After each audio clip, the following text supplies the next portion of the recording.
இறங்குகிறார். அப்படின்னா நம்முடைய ஆண்டவர் யார் அப்படின்னு சொன்னா, வேதத்திலே அநேக இடத்துல ஆண்டவர் தன்னை தகப்பனாக ஆண்டவர் காண்பிக்கிறார்.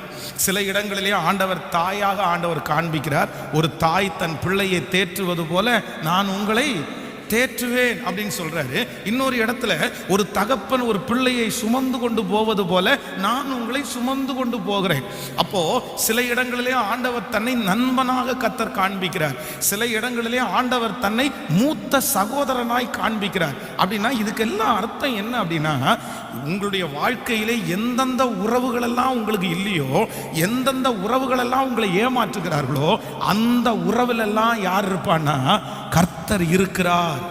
கர்த்தர் இருக்கிறார். கணவனை இழந்த ஒரு மனைவிக்கு கர்த்தர் எப்படி இருக்கிறார்னா, நானே உன் நாயகன் அப்படின்னு ஆண்டவர் சொல்றாரு. தகப்பனை இழந்த ஒரு பிள்ளைக்கு ஆண்டவர் சொல்றாரு, நானே உன் தகப்பன் அப்படின்னு சொல்றாரு.